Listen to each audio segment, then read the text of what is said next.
नमस्कार मंडळी. मित्र हो, कधी कधी आपलं मन विचार करून खूप थकतो. आपल्या मनामध्ये अनेक प्रश्न असतात, पण त्या प्रश्नांना मात्र उत्तर सापडत नाही. त्या प्रश्नांचा विचार करून आपलं मन थकून जातो, आपण निराश होतो.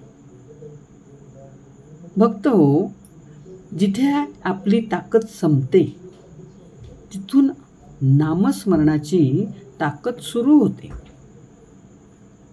फक्त ओठाने घेतलेलं नाव असा त्याचा अर्थ नाही, तर मनापासून घेतलेलं श्री स्वामी समर्थ हे नाम आपल्या मनाला आधार देतं, आपल्या विचारांना शांत करतं, आपल्या मनाची चलबिचल कमी करतं, आपलं मन शांत करून आपल्याला एक मार्ग देतो आणि संकटांना सामोरं कसं जाण्याची आपल्याला शक्ती देतं. ही आहे नामस्मरणाची ताकद. नामस्मरण इतकं सामर्थ्यवान का आहे हेच आपल्याला जाणून घ्यायचे आहे. पहा, आपण दिवसभर अनेक विचार करत असतो.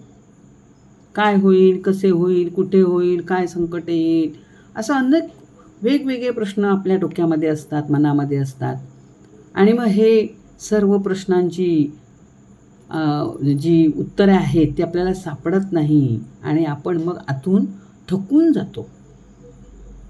पण समजा या थकल्यानंतर जर आपण शांतपणे बसून आपल्या इष्टदेवतेचा, स्वामी समर्थांचा जर जप केला, नामस्मरण केलं, तर आपल्या मनाला एक आधार मिळतो.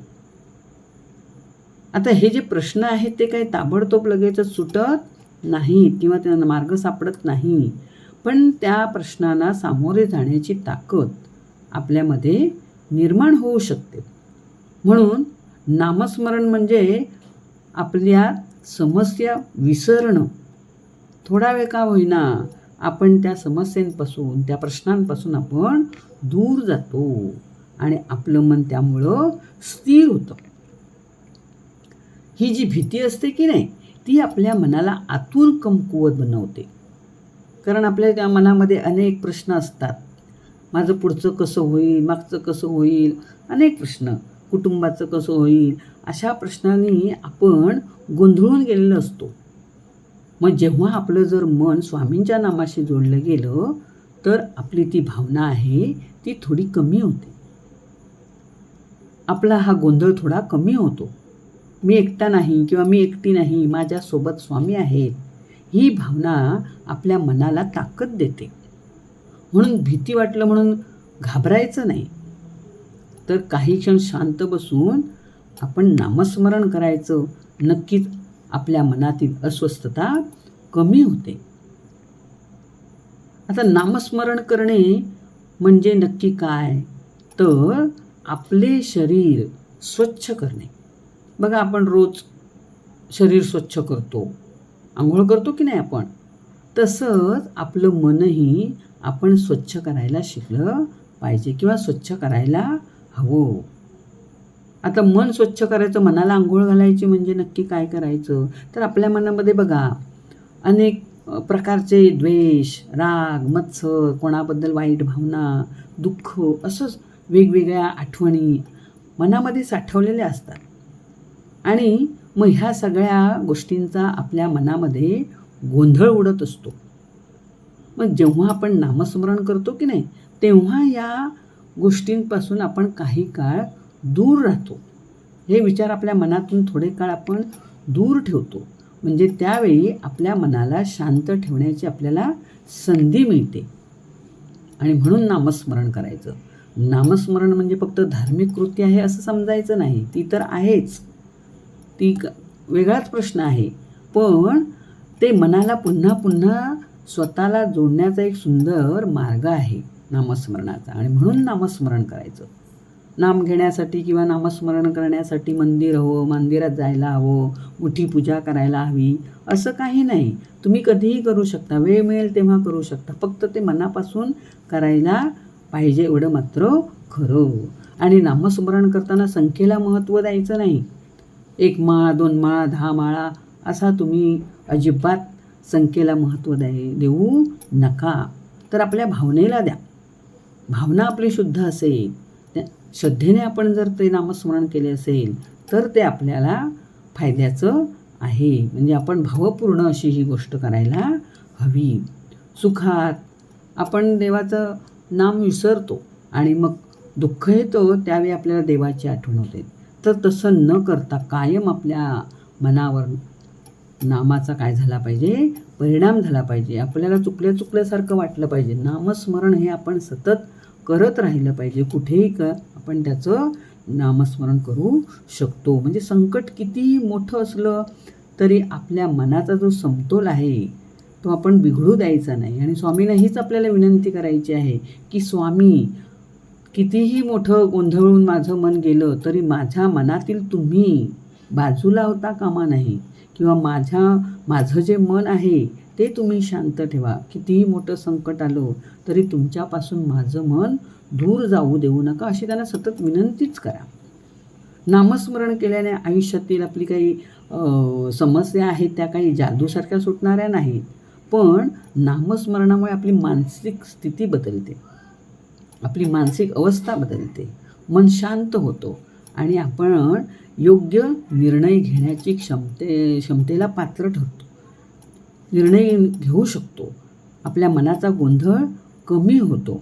म्हणजे संकटाला घाबरून न जाता त्याला सामना करण्याची शक्ती आपल्यामध्ये येते. आणि म्हणूनच नामस्मरण म्हणजे बाहेरची दुनिया बदलत नाही, तर आपली दुनिया आतली जी आहे ती बदलते. आपलं आतलं मन म्हणजे ही आपली दुनिया आहे, ही बदलते. आपण बाहेरची दुनिया बदलण्याचा प्रयत्न नाही करायचा, तर आपली आतली जी अवस्था आहे, आपलं जे मन आहे, आपली जी आतली दुनिया आहे ती आपण बदलायची आहे.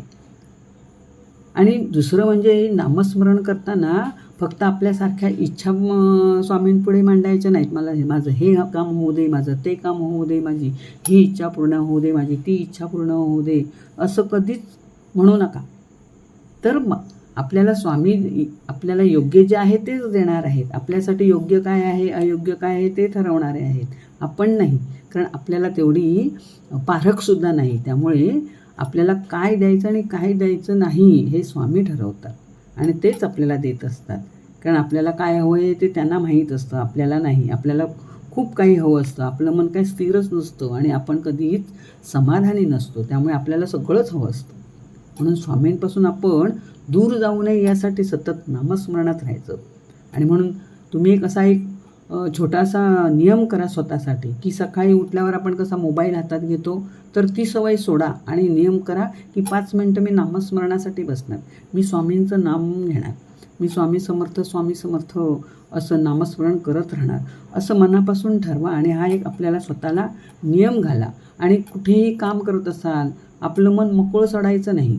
आपल्या मोकळं मन असलं की आपल्या मनामध्ये अनेक विचार येतात, मग ते आपल्या मनात असता कामा नये. यासाठी आपण काय करायचं, आपलं मन मोकळं सोडू द्यायचं नाही. सतत नामस्मरणात राहायचं. कोणतंही काम असू दे, रात्री, दिवसा, प्रवासात, झोपण्याआधी, अशा वेळी तुम्ही नामस्मरण करू शकता. आपली स्वामीचरणी ही सेवा अर्पण करू शकता. आणि म्हणून मित्र हो, मला हेच सांगायचं आहे की नामस्मरण ही फार मोठी शक्ती आहे.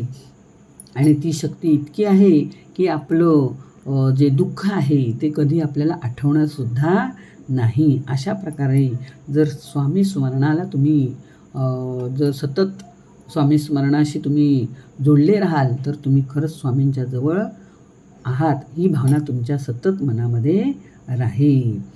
भक्त हो, आणि मला तुम्हाला आणखीन एक गोष्ट सांगायची आहे की कधी आपल्याला वाटतं की स्वामी माझं ऐकत नाहीत किंवा स्वामींचं माझ्याकडे लक्ष नाही, मी मात्र स्वामींची एवढी सेवा करतो पण स्वामी माझ्या कुठल्याच गोष्टीला माझं ते काम होत नाही किंवा कुठल्या गोष्टीला प्राधान्य देत नाहीत असं तुम्हाला वाटत असेल तर तसं मनात कधीच भावना आणू नका.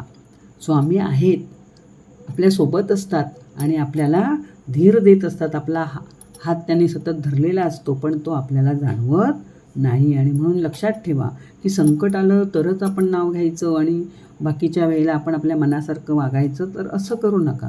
सतत तुम्ही नामस्मरणात रममाण राहा, नामस्मरण करत राहा आणि स्वतः स्वामींच्या पुढे सतत नतमस्तक राहा आणि स्वामींना सतत शरण जा.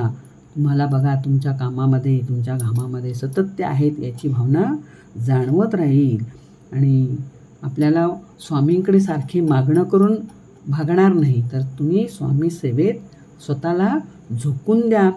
अशा प्रकारे जर तुम्ही तुमचं मन स्वामी सेवेत रमवलं, नामस्मरणात रमवलं, तर नक्कीच तुम्हाला तुमच्या अडचणींवर, तुमच्या कामात, प्रत्येक गोष्टीत स्वामी कसे आहेत आणि तुम्हाला कसे त्या अडचणींपासून दूर नेतात हे तुम्हाला नक्कीच जाणवेल, यात शंकाच नाही. आणि हा जर तुम्हाला संदेश आवडला असेल तर इतर व्यक्तींपर्यंतसुद्धा हा संदेश पोहोचवा, की ज्याला स्वामींच्या नामाच्या आधाराची गरज आहे. धन्यवाद मित्रहो. श्री स्वामी समर्थ. जय जय स्वामी समर्थ.